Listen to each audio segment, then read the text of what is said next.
Voici Esteban, la voiture à énergie solaire construite par des étudiants de l'École polytechnique. En octobre 2007, le bolide a traversé l'Australie en 8 jours dans le cadre du World Solar Challenge, la plus prestigieuse compétition internationale de voitures solaires. C'est une compétition qui est de 3000 km, qui part du nord jusqu'au sud, en traversant le désert. On s'est rendu en 14e position sur 22, ce qui est très bon puisque au départ, on a eu un problème, on est parti dernier, puis on a réussi à se rattraper de 9 positions par la suite. Le projet Esteban est né en 1998. Depuis, les équipes d'étudiants se succèdent pour améliorer la voiture qui en est à sa 4e mouture.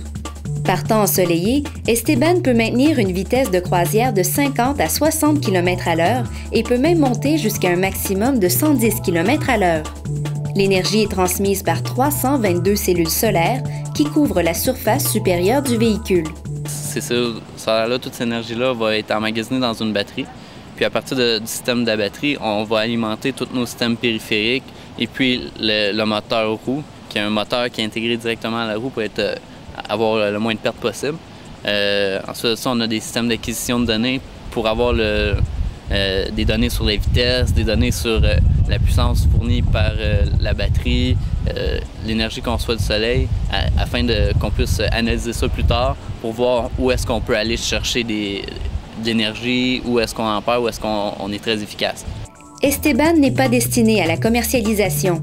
Les étudiants cherchent plutôt à démontrer les possibilités de l'énergie solaire.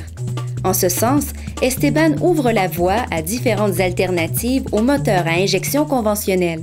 Je trouve que c'est une belle avenue pour peut-être faire des voitures hybrides avec des cellules solaires ou ça pourrait être un bon moyen de régénérer une batterie en énergie, etc.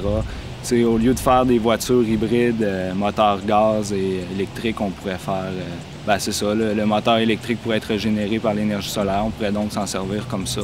L'équipe de Polytechnique travaille présentement sur la 5e version d'Esteban et compte participer au World Solar Challenge prévu pour l'automne 2009. Il y a beaucoup de modifications à faire sur la voiture. On veut changer beaucoup de choses côté aérodynamique. Côté mécanique, il faudra faire une nouvelle coque, donc toute la forme de la voiture, en fait. C'est fait en matériaux composites, ça va être fait en fibre de carbone et fibre de Kevlar.